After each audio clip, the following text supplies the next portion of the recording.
Hello all, welcome to our channel. ఈరోజు మనం పరోటా, చపాతీ, పుల్కా, even dosa ఇలా దేంట్లోకైనా సూపర్ టేస్టీగా ఉండే వెజ్ షార్వాని సింపుల్గా ఎలా చేయాలో చూద్దాం. దీని టేస్ట్ అయితే సూపర్గా ఉంటుందండి. చేయడం కూడా చాలా సింపుల్.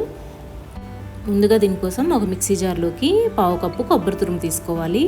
పచ్చి కొబ్బరి అయితే టేస్ట్ చాలా బాగుంటుంది.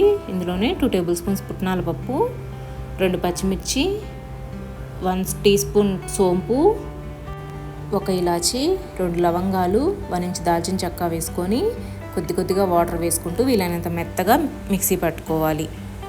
తర్వాత ఒక కడాయిలోకి 2 టేబుల్ స్పూన్స్ ఆయిల్ యాడ్ చేస్తున్నాను. దీనికి కొద్దిగా ఆయిల్ పడుతుందండి. ఆయిల్ కొద్దిగా హీట్ అయ్యాక ఇందులోనే 2-3 లవంగాలు, కొద్దిగా దాల్చిన చెక్క, 2 బిర్యానీ ఆకులు, 1 స్పూన్ జీలకర్ర వేసుకొని ఇవి కొద్దిగా ఫ్రై అవ్వనివ్వాలి. ఇవి కొద్దిగా ఫ్రై అయ్యాక ఇందులోకి 1 కప్పు సన్నగా తరిగిన ఉల్లిపాయ ముక్కలను వేసుకోవాలి. వీలైనంత సన్నగా తరుక్కోవాలండి. వీటిని కొద్దిగా కలర్ చేంజ్ అయ్యేంత వరకు ఫ్రై అవ్వనివ్వాలి. ఇవి కొద్దిగా కలర్ చేంజ్ అయ్యి మెత్తపడ్డాక ఇందులో ఫ్రెష్గా దంచి పెట్టుకున్న 1 టీ స్పూన్ అల్లం వెల్లుల్లి పేస్ట్ కూడా వేసుకొని అల్లం వెల్లుల్లి పేస్ట్ పచ్చివాసన పోయేంత వరకు ఫ్రై అవ్వనివ్వాలి. కొద్దిగా ఫ్రై అయ్యాక ఇందులోనే ఒక 1 కప్ టమాటా పేస్ట్ని వేసుకోవాలి. మీరు కావాలనుకుంటే టమాటాలని చిన్న ముక్కలుగా కట్ చేసుకొని కూడా వేసుకోవచ్చు. ఈ టమాటా పేస్ట్ అంతా పచ్చివాసన పోయేంత వరకు ఫ్రై అవ్వనివ్వాలి. ఇది ఇలా పచ్చివాసన పోయి నూనె కొద్దిగా పైకి తేలాక ఇందులో మనం మిక్సీ పట్టి పెట్టుకున్న కొబ్బరి పేస్ట్ని యాడ్ చేసుకోవాలి.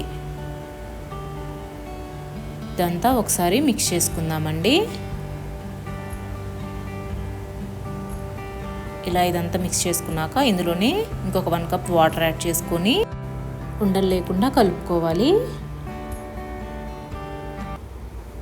ఇలా ఇదంతా మిక్స్ చేసుకున్నాక ఇప్పుడు ఇందులో రుచికి సరిపడా ఉప్పు, 1/2 టీ స్పూన్ కారం, 1/2 టీ స్పూన్ పసుపు వేసుకొని ఇంకొకసారి మిక్స్ చేసుకుందాం.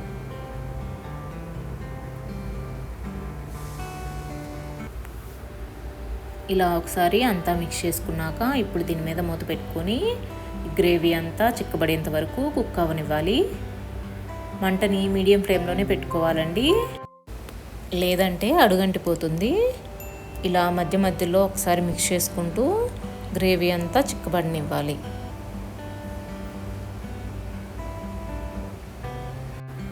ఇలా గ్రేవీ అంతా చిక్కబడిపోయాక ఇప్పుడు ఇందులో 1/2 టీ స్పూన్ గరం మసాలా వేసుకొని ఇదంతా ఇంకొకసారి మిక్స్ చేసుకుందాం. ఇప్పుడు ఫైనల్గా కొద్దిగా కొత్తిమీర తురుము వేసుకుంటే సూపర్ టేస్టీగా ఉండే షార్వా రెడీ అండి.